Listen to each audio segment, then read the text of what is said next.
ज़िले जा रहवासियों जीएसन हक़ मौजूद तंज़ीम जेका हूंदी आहे तंज़ीम माउ जी हैसियत रखंदी आहे। जीअं माउ खे सभु बच्चा प्यारा हूंदा आहिनि, माउ उन्हनि खे कोड़े में कंदी आहे, तंज़ीम ईअं हूंदी आहे। तंज़ीम जो किरदारु माउ वारो हूंदो आहे।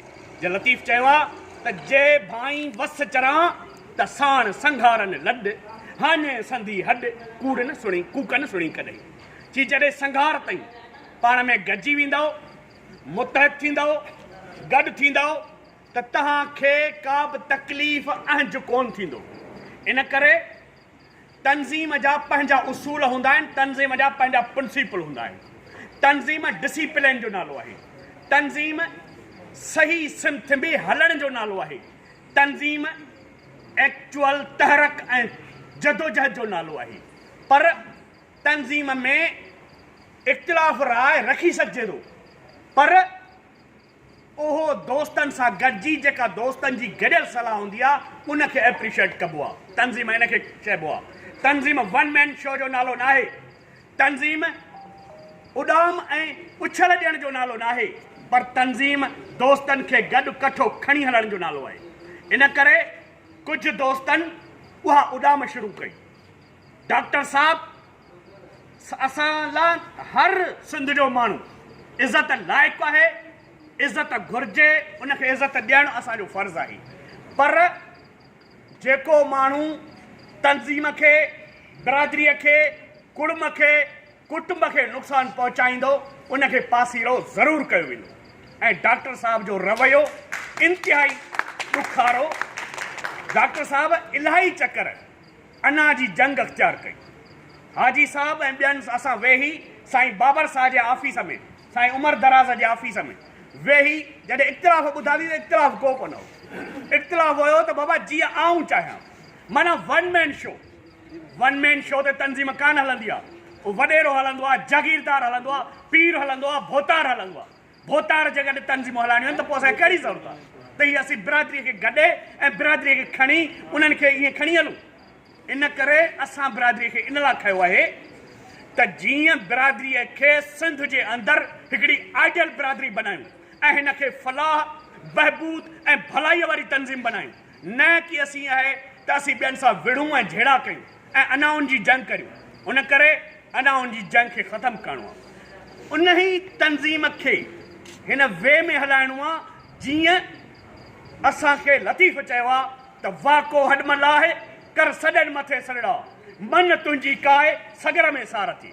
असांखे सार लहणी आहे हर माण्हूअ जी, हर पंहिंजे पीढ़ीअ जी। इन करे असांखे हिन तंज़ीम खे उन वे में हलाइणो आहे। ऐं तंज़ीम में ज़ाहिरी आहे डिसीशन तमामु सख़्तु कबा आहिनि, छो त जॾहिं तंज़ीम जो ऐं बिरादरीअ जो ऐं सियासत जो उसूल थींदो आहे त उते फ़ैसिलो अहिड़ो कबो आहे उन में नुक़सानु थिए त थी वञे, पर उहो आर्ज़ी नुक़सानु हूंदो आहे। तव्हांखे आउं मिसाल थो ॿुधायां। नुसरत भुट्टो पीपल्स पार्टीअ जी चेयरपर्सन बेनज़ीर साहब फ़ैसिलो कयो एग्ज़ीक्यूटिव कमेटी खे घुराए, छो त नुसरत भुट्टो साहब शहीद मीर मुर्तज़ा खे सदर पे कयो पार्टीअ। हुन छा कयो जो घुराए आर्ज़ी तौर ते फ़ैसिलो कयो, हुन में नुक़सानु थियो, पर उहो डिसीशन अॻिते त डिसीशन अहिड़ा कबा आहिनि, छो त जंहिं लीडरशिप में डिसीशन जो पावर न आहे, कुवत न आहे, उनखे लीडरशिप करण जो को बि हक़ु कोन्हे। उन करे फ़ैसिलो अटल कबो। अॼु साईं हमीद साहब वाइस चेयरमैन आहे, इन करे साईं खे सदारती उहिदे ते आंदो वञे त जीअं सदारती उहिदो संभाले ऐं हीअ जेका आहे तंज़ीम एॾा चुनियल ते आहे। जीअं दोस्त भाई चयो न डॉक्टर त बाबा हीअ ऑर्गेनाइज़ हीअ असां हीअ जेका डॉक्टर जी बाडी आंदी हुई उहा आर्ज़ी बुनियादनि ते आंदी त साल ताईं ही तंज़ीमूं ठाहींदियूं। हीअ उबूरी बाडी आहे, हूअ ऑर्गेनाइज़िंग कमेटी आहे, उबूरी बाडी आहे। उबूरी बाडी अचे, उहा सभिनी ज़िलनि जूं तहलकनि जूं बाडियूं ठाहे ऐं पोइ पंहिंजे सिमथ में कमु करे।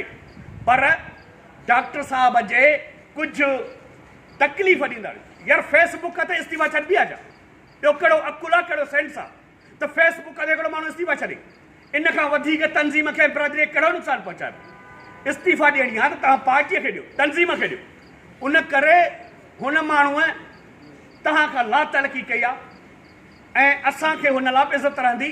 पर हाणे हुन माण्हू खे जॾहिं इस्तीफ़ा ॾेई चुको आहे त असांखे उन जॻह ते जेको सीनियर वाइस चेयरमैन ऑलरेडी आहे उनखे क़ाइम मक़ाम चेयरमैन ऐं चेयरमैन जे उहिदे ते हाजी साहब अनाउंस कंदो।